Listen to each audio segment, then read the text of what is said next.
یہ آیت تو سورہ بقرہ میں نازل ہو چکی تھی. وَلَنَبْلُوَنَّكُمْ بِشَيْءٍ مِّنَ الْخَوْفِ وَالْجُوعِ وَنَقْصٍ مِّنَ الْأَمْوَالِ وَالْأَنفُسِ وَالثَّمَرَاتِ وَبَشِّرِ الصَّابِرِينَ.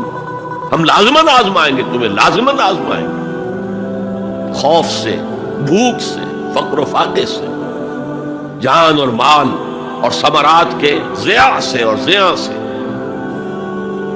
فصل تیار کھڑی ہے اور عین وقت آ گیا ہے جنگ کا، اور وقت پر فصل کھجور کی اتاری نہ گئی تو تباہ ہو جائے گی. لیکن نہیں، نکلنا ہے. یہی معاملہ تھا جو کہ تبوک کے موقع پر ہوا ہے. قحط کی کیفیت تھی اور اب فصل تیار تھی، اب ساری امیدیں اس فصل پر تھی، کھجور کی. لیکن ظاہر ہے کہ کھجور کی فصل اتارنا کوئی عام خواتین کا کام تو نہیں ہے. لیکن مردوں سے کہا جا رہا نکلو اللہ کے راہ میں، سب کے سب. پہلی مرتبہ لفیر عام تھی، ہر صاحب ایمان نکلے. تو ایک بہت بڑی آزمائش. تو جو راسخ الایمان تھے، صادق الایمان تھے، ان کا رد عمل سچویشن ایک ہی ہے. منافقین کہہ رہے ہیں ما وعدنا اللہ ورسولہ الا غرورا، ہمیں تو اللہ اور اس کے رسول نے سبز باغ دکھا کر مروا دیا. اور اہل ایمان کہہ رہے ہیں ھذا ما وعدنا اللہ ورسولہ وصدق اللہ ورسولہ وما زادہم الا ایمانا وتسلیما. اور ان میں نہیں کوئی شے بڑی مگر ایمان اور تسلیم کے. جبکہ وہ جو ایک کانسٹیٹیوشنل ایمان ہے وہ ایک جامد شے ہے. It's a legal status that you get as a Muslim. تو یہ اسٹیٹس نہ گھٹتا ہے نہ بڑھتا ہے. یہ نہیں ہو سکتا کہ ایک باپ کے اگر دو بیٹے ہیں اور ایک متقی ہے، زاہد ہے، عابد ہے، تہجد گزار ہے، دوسرا فاسق و فاجر ہے، تو وراثت میں اس تہجد گزار کو زیادہ حصہ ملے اور دوسرے کو جو ہے وہ کم ملے. نہیں، ایکول. المسلم کفو لکل مسلم. تمام مسلمان آپس میں جہاں تک ان کے لیگل اور پولیٹیکل حقوق کا تعلق ہے برابر. تو یہ فرق ہے ایمان اور اسلام میں. البتہ یہ میں آپ کو بتا چکا ہوں کہ یہ بھی ہو سکتا ہے کہ اسلام پہلے آئے، ایمان بعد میں آئے. ہم میں سے جب بھی اللہ تعالیٰ کسی کو نصیب فرما دے حقیقی ایمان، یقین والا ایمان، جیسے میں نے دعا کی اللہم نور قلوبنا بالایمان، اے اللہ ہمارے دلوں کو منور کر دے، روشن کر دے ایمان کے ساتھ، نور ایمان سے جگمگا اٹھے ہمارا دل. واشرح صدورنا للاسلام، اور ہمارے سینوں کو کھول دے اسلام کے لیے، اسلام کی ہر شے ہمیں حسین نظر آئے. حضور صلی اللہ علیہ وسلم کی حیات طیبہ کے آخری ایام میں یہ واقعہ پیش آیا کہ حضور مسجد نبوی میں تشریف فرمائے، مجمع موجود ہے. اچانک ایک شخص ظاہر ہوتا، شدید و بیاض ثیاب،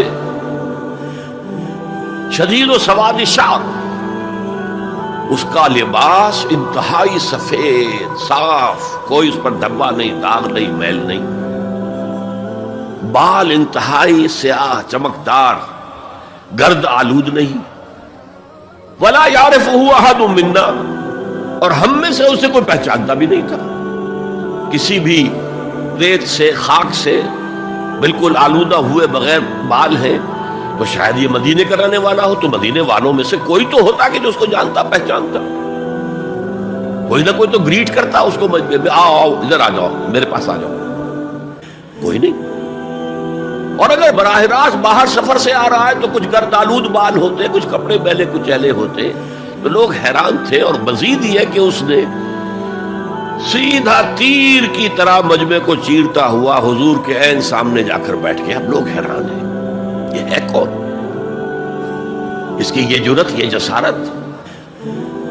اور اس طرح دو زانو بیٹھا کہ حضور کے گھٹنوں کے ساتھ اپنے گھٹنے جوڑ دیے اور حضور کی رانوں پر اپنے دونوں ہاتھ رکھ دیے.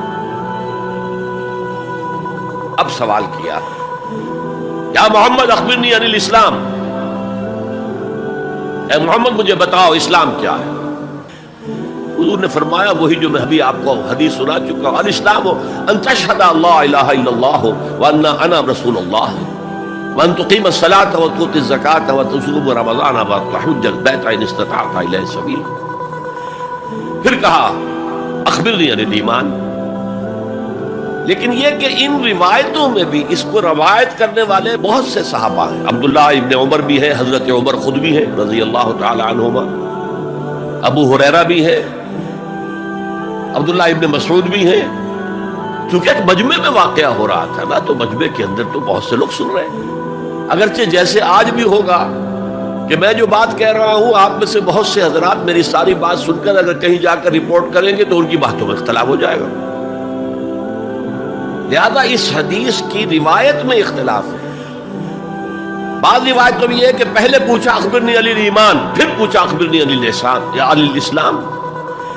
اور یہ جو حضرت عمر کی روایت ہے اس میں ہے سب سے پہلے آپ نے پوچھا اخبرنی عن الاسلام، پھر دوسرا سوال آیا اخبرنی عن الایمان. اچھا، اس کے بعد ایک دو سوال اور بھی کیے، میں تفصیل میں نہیں جا سکتا. پھر وہ شخص چلا گیا. حضور نے کہا ذرا اس کو بلانا واپس. دیکھا تو کہیں بھی نہیں، زمین کھا گئی، آسمان اچک کر لے گیا، اللہ جانے. تب حضور نے فرمایا اوہ یہ جبرائیل تھے جو تمہیں تمہارا دین سکھانے آئے تھے. یعلمکم دینکم اذ لم تسألوہ، جبکہ تم نے اس کے بارے میں سوال نہیں کیا. اور یہ پہلی بار ہے کہ میں جبرائیل کو پہچان نہیں سکا. انسانی شکل میں وہ آئے اور میں پہچان نہیں پایا. ورنہ اکثر حضرت دہیہ کلبی کی شکل میں آتے تھے انسانی صورت میں. جب بھی حضرت جبرائیل آتے تھے، حضرت دہیہ کلبی جو ہے وہ بہت ہی حسین جوان رانا ان کی شکل میں آتے تھے. بہرحال یہ اتنا اہم مسئلہ ہے کہ اس کو کلیئر کرنے کے لیے کہ دودھ کا دودھ پانی کا پانی علیحدہ ہو جائے. ایمان کیا ہے، اسلام کیا ہے. دنیا کا نظام اسلام پر ہے، ایمان پر نہیں ہے. آخرت کا معاملہ ایمان پر ہے، اسلام پر نہیں ہے. وہ شخص مسلمانوں کا بہت بڑا قائد ہو، بہت بڑا لیڈر ہو، لیکن ہو سکتا ہے آخرت میں زیرو ہو. میں حدیث سنا چکا ہوں آپ کو.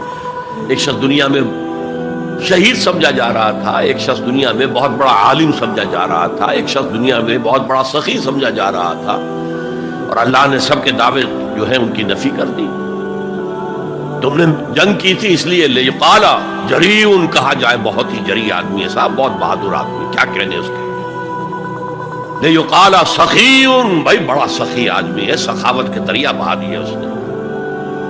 بھائی بہت بڑا عالم ہے، اس سے علم کا کتنا جو ہے لوگوں کو فیض پہنچا ہے. وقت قیلا، یہ تمہارا مقصود تھا، وہ مقصود دنیا میں حاصل ہو چکا. تمہاری شہرت کے ڈنکے بج چکے، اب یہاں تمہارے لیے کچھ نہیں. اور پھر اللہ حکم دے گا اور فرشتے منہ کے بل گھسیٹتے ہوئے اسے جہنم میں جھونک دیں گے. تو وہ اسلام وہاں کام نہیں آئے گا. بلکہ اسلام کیا